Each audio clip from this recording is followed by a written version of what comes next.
Hello. Welcome to day 44 in our 500 days with NTI. We're almost to the 10% point already. That would be day 50. It's coming up really soon. In this last week, we looked at NTI Matthew chapters 15, 16, and 17. And these chapters had a lot to do with doubt or fear, faith, and then also trusting God or truth more than the perception of the world, because the world is not real. And also realizing that our thinking is really a part of the world. And so trusting God or truth more than our thinking. One of the sentences that we looked at in the last week, this was in NTI Matthew chapter 16, in verses 13 to 16. It said, "The Spirit of God is one, and his Son is one with him. There is no separateness. There is only the Father and his extension of his self, which is his Son. In this way, the Spirit of God is one, and it is whole." So I want to talk a little bit about what this really means. And so we're going to look at something that I've developed. It's kind of a simplistic map. I call it the 4 principles of God. I'll share my screen with you.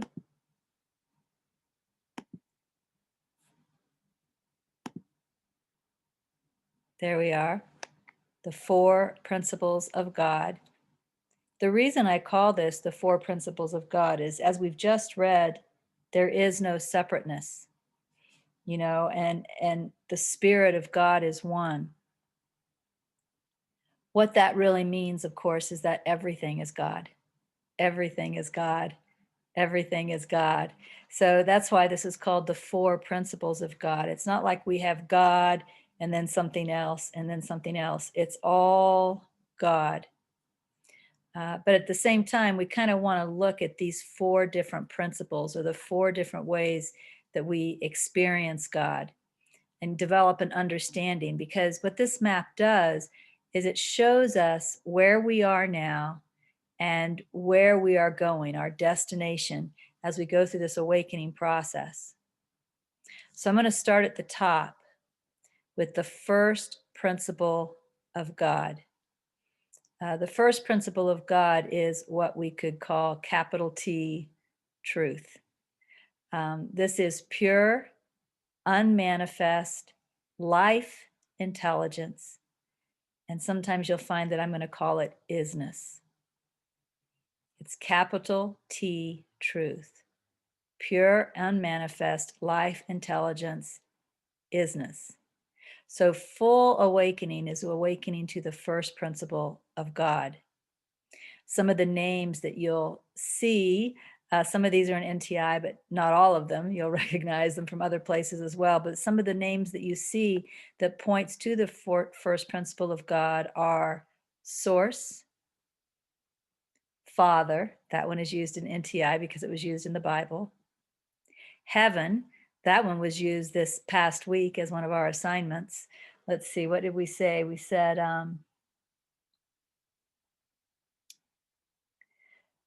the Spirit of God is one, and the Spirit of God is heaven. So I must be one with heaven, right? That pointed to this first principle of God, absolute truth. Buddha called it nirvana. And of course, it's also called the absolute because it's the absolute truth, capital T, truth. That's the first principle of God. Now, out of the first principle of God was birthed the second principle of God. And this is what I would call subject awareness. This is the I am principle. It's called subject awareness because it's the sense of something that exists. It's that sense of existence, right? I am, the sense I is. It's not good English, but the sense I is the second principle of God. Only at this level, if you just had the first and second principle of God, there are no people. So it's not the sense of a person existing, right? It's that divine I am. This is called, in A Course in Miracles and in NTI, this is called the Son of God. It is often called Christ or Christ consciousness. It is also called unity consciousness. And sometimes people just call it consciousness. And I'll come back to this in just a moment. I want to move on and then come back up. So what was birthed out of the second principle of God is what I call the third principle of God. This is actually the creative process. It's often referred to as mind.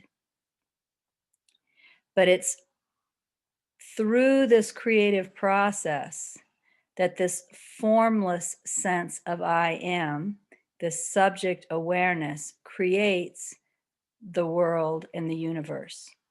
So it's through this creative process that that happens. And once that creation is made, I call that the fourth principle of God. That's all of manifestation. It's also sometimes called the dream or the illusion, because the fourth principle of God appears to be reality when actual reality is the first principle of God. This is where the person lives. So whatever your name is, if you're Jackie or David, right? Jackie or David is in the fourth principle of God. It's a manifestation. The entire world is in the fourth principle of God. In fact, the entire universe is a part of the fourth principle of God. All thought is a part of the fourth principle of God. All emotion is a part of the fourth principle of God. All images, like if you have images in your mind, visions or dreams when you're sleeping at night, all mental images. Any experiences of an afterlife, like a near-death experience, or if you should have a reincarnation, regression, hypnotism situation, that's all still part of the fourth principle of God. And anything paranormal, if you see a ghost, meet an alien, anything like that, would still be part of the fourth principle of God.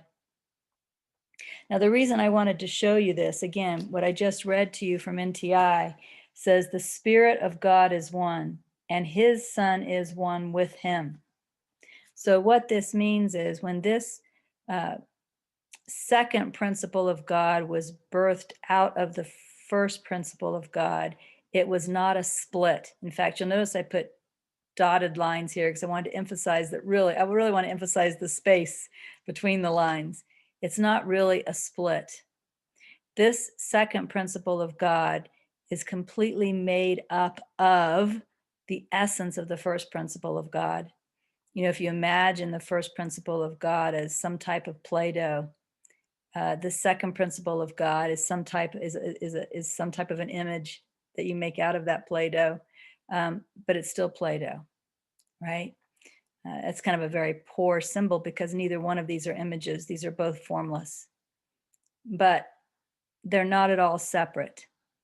And that's what this is saying. The Spirit of God is one, and his Son is one with him. There is no separateness. And then it says there is only the Father and his extension of his self, which is his Son. So what that means is this third principle and this fourth principle are made up of the Son, which is made up of the Father. And really, in essence, they are all the Father. That's all that's truly here. So there's no separation whatsoever. There is only the Father and his extension of his self, which is his Son. In this way, the Spirit of God is one, and it is whole. But of course, we perceive ourselves, in manifestation. So we perceive ourselves in this fourth principle of God. And so this is what the spiritual path is the spiritual path is waking up from the idea that I am a person in a world, and that my thoughts are real, that my emotions are real. Any ideas I might have is about afterlife or the paranormal or the universe, that all of that is real. Any experiences I have of these things are real. It's waking up from that to, first, the realization that I am the mind that is the creative process.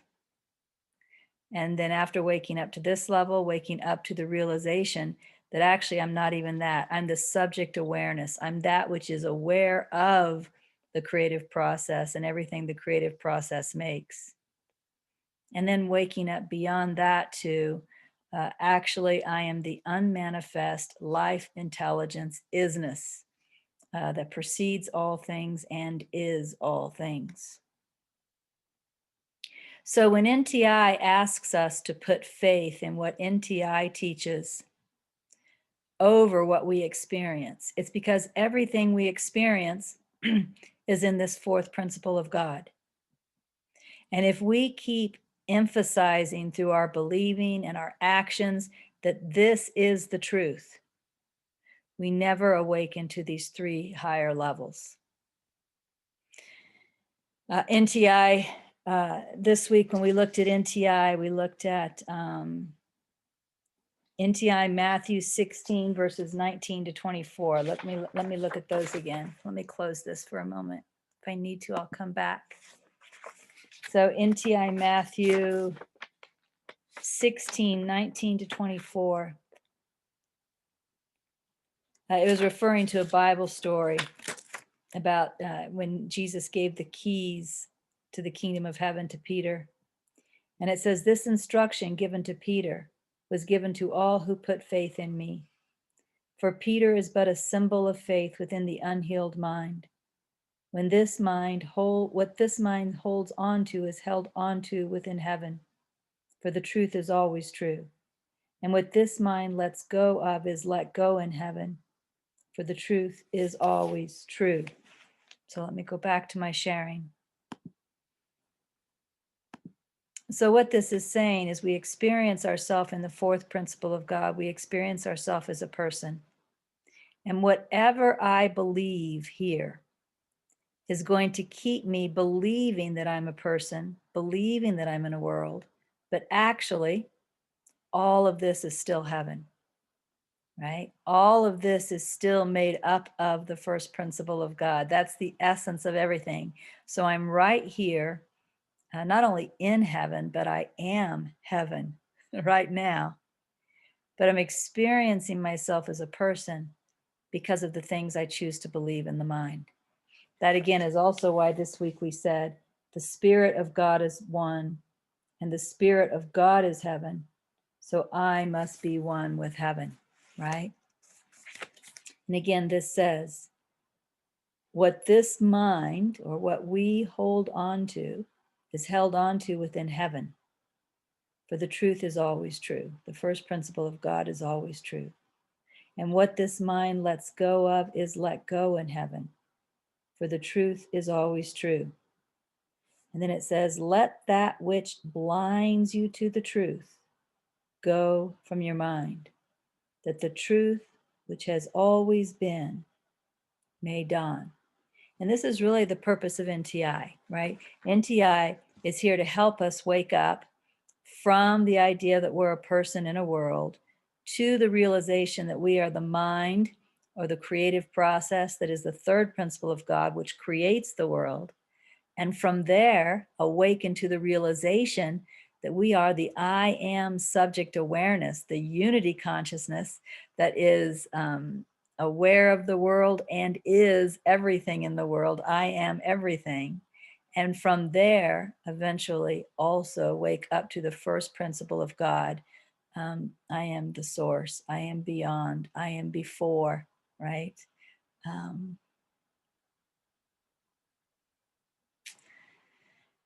So kind of leaves me wordless for a moment. Apologize for that. One of the things I wanted to talk about, Matthew, NTI Matthew talks a lot about faith. And in fact, this week we read a lot about faith. Some people have an idea of faith as believing what cannot be proven, right? It's putting your faith in what you cannot see, what you cannot experience, what you cannot know. And that's not really what NTI means about faith. Faith is more of a temporary trust.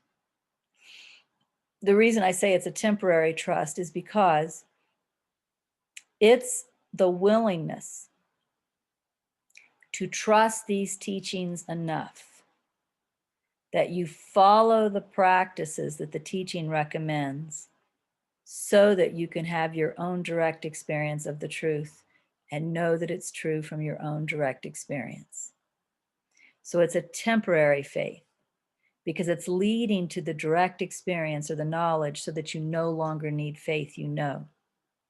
But you have to have enough faith or enough temporary trust that you're saying, okay, I'm willing to go and find out if this is true. Therefore, I'm willing to give my all to these practices. Of course, NTI also talked about doubt this week. And it asked us in NTI Matthew 16, verses 5 to 12, it said, put aside doubt and continue to do the work. That's really a request for us to have enough faith to put these practices into place so that we can take the journey to the realization of truth and find out for ourselves. So if any doubt rises up, and doubt can rise up in all kinds of ways. It could just be the doubt that this is ridiculous. The world is what's real and all this other stuff is not true.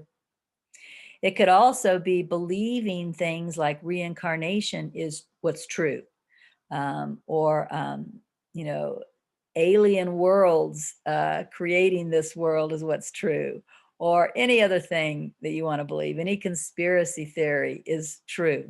All of that stuff, which is a part of the fourth manifestation. So whenever we limit our believing to the fourth principle of God, the manifestation, we are doubting that which is beyond manifestation. Even just thinking this practice isn't going to get me anywhere. This practice I'm doing is not going to get me anywhere. That's a type of doubt. So what NTI is really asking us to do this week is to notice how doubt is showing up for us. The way you might see that is, what's holding me back from giving this practice my all? What's keeping me from saying this sentence 6 times today? What's keeping me from reading this slowly and contemplatively instead of just rushing through the reading? What's keeping me from doing these emotion practices that Leo Gura has recommended and Regina has asked us to practice? What's having me skip the brain relaxation, at least on some days, right? How come I'm not giving this little bit my all? And that's your doubt. No matter what that answer is, I'm too busy. That's still a manifestation of your doubt. If you had no doubt, right? If you knew the truth was true and all you wanted to do was get back home to heaven, nothing could hold you back. So whatever is holding you back is doubt. So again, this week we're being asked to put aside our doubt and continue to do the work.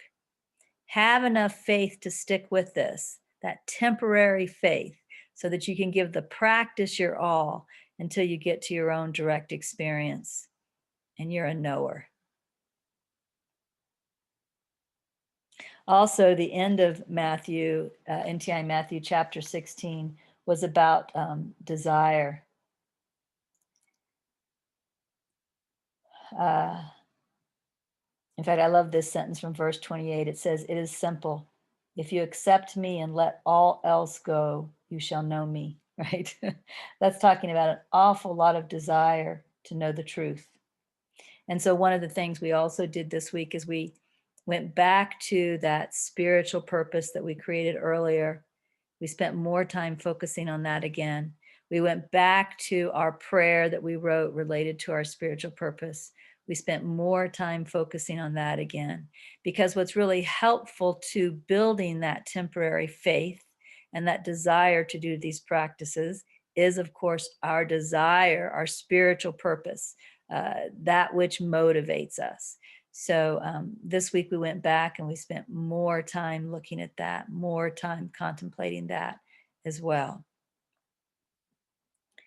NTI Matthew 17, again, is really pointing out in its own way the four principles of God. It says, do not think the world is reality or the symbols of the world are reality, right? And it even points out in a way that our thoughts are part of all of this illusion, because it says thinking for yourself is not the way to understanding, for it is yourself, right? Even that person is a part of this illusion. It is yourself you must put aside.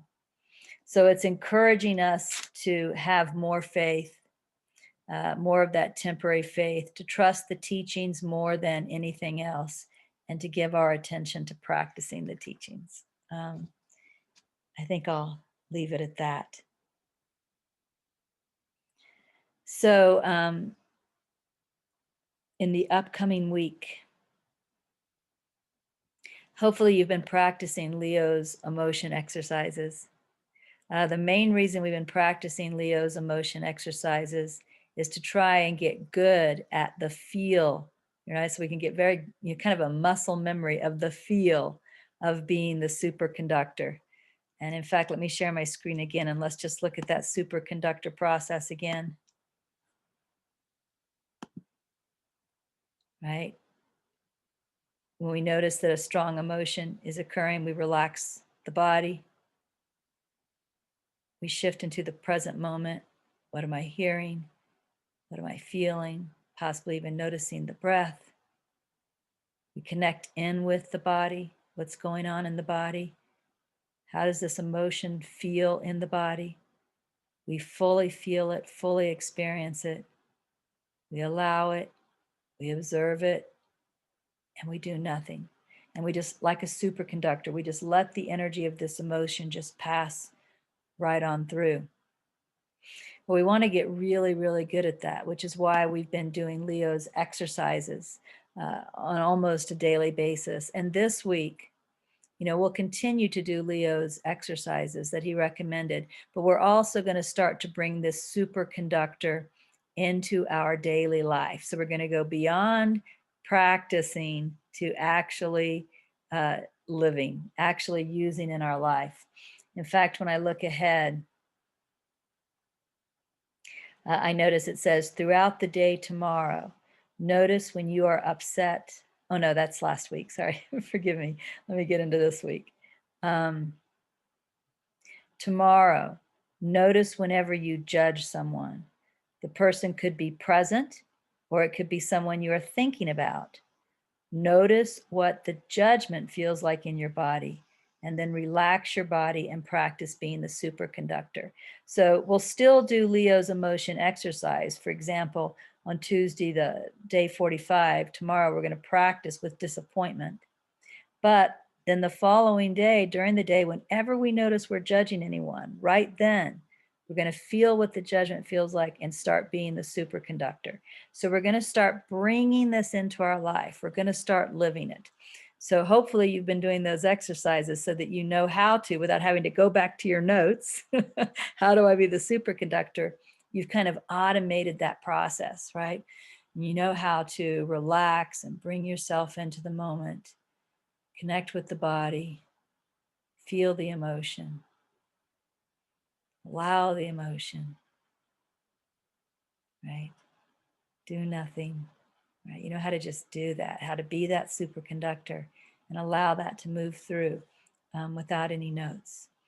If not, we're still doing the Leo exercises, so start giving your attention to them, because becoming the superconductor in real life when the shit hits the fan is going to be an important part of what we're doing throughout these 500 days. So you want that superconductor process to become very natural for you. We're also going to continue this week with the brain relaxation. Again, this is us tiptoeing into meditation. So make sure you're doing those brain relaxation exercises. And in fact, why don't we go ahead and just end with a guided brain relaxation exercise now? Before I do this, because I'm going to just end the video when this is over, I want to remind you that on Mondays, you always go back to the previous week and pick out a day you want to review. And in fact, I've already picked out my day. I'm going to review the day when we were looking at our spiritual purpose and the prayer. I want to do that again. So I'm going to pray my prayer again twice tomorrow and look at my spiritual purpose at least 5 times again tomorrow. You can go back and pick whatever feels most useful to you to repeat, and that will be your exercise for tomorrow, right?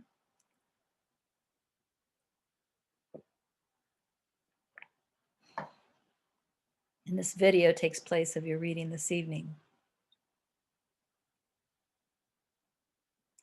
All right, so let's go into the brain exercise. Let me set a timer so I don't do it too long. We'll just do 5 minutes. Make sure you're getting yourself comfortable while I'm getting prepared.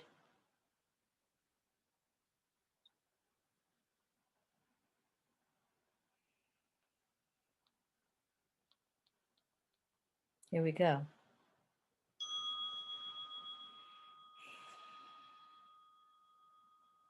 All right, you can start with your eyes closed or open. In fact, your eyes could remain open the entire time if that works well for you. Otherwise, close your eyes whenever you feel ready. We'll start with a few breaths.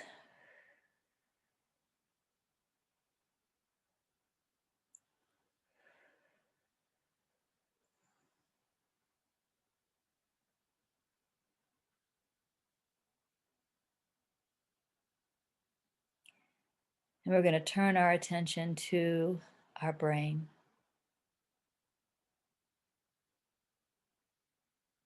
And today, let's start right at the top of the skull, right at the center of the head, just a small circle right in the top center of the head. Just focus your attention there.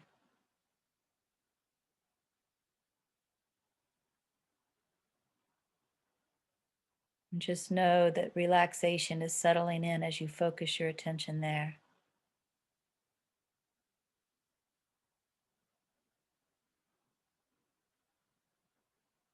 Notice any sensations that you may notice, any light tingling or anything else that you might feel. But don't feel like it needs to feel a certain way, because then you won't relax. Just keep your attention with the circle right at the top of your head, knowing that the will to relax is right there in your attention.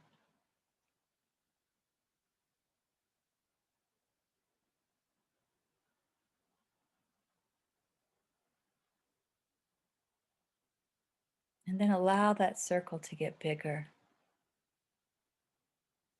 Allow that circle to get bigger, so really the entire top of your head is in the circle where you're placing your attention.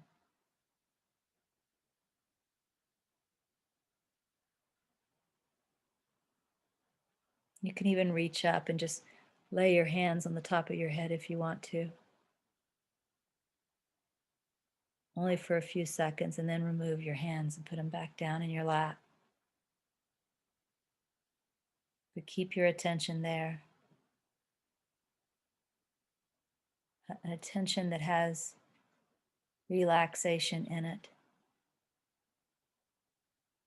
And so as you pay attention to the top of your head, that part of your brain is also relaxing.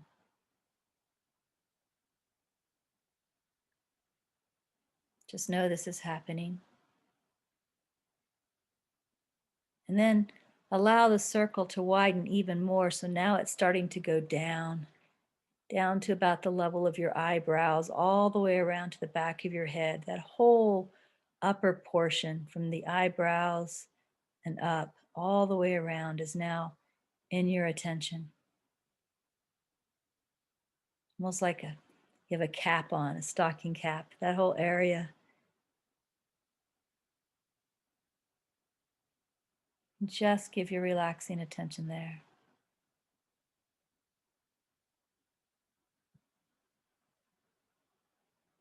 Just breathe.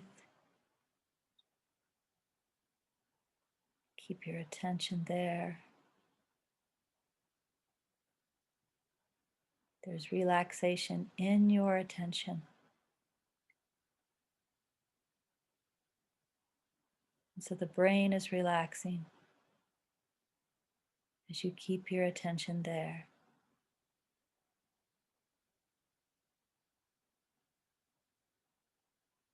And then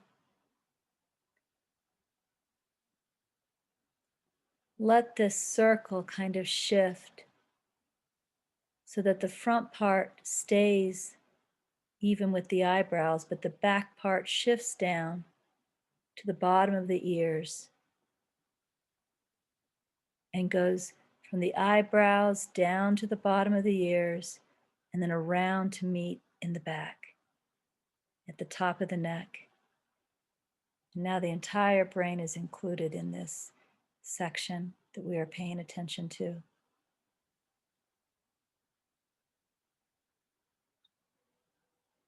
And just feel grateful that your brain is relaxing. Just feel grateful for these few short minutes of brain relaxation.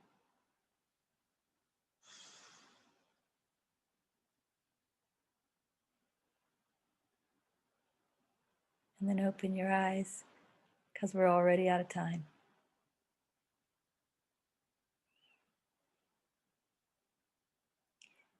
Enjoy the upcoming week as well as the special weekend assignment that's coming. And I will see you next Monday. Bye.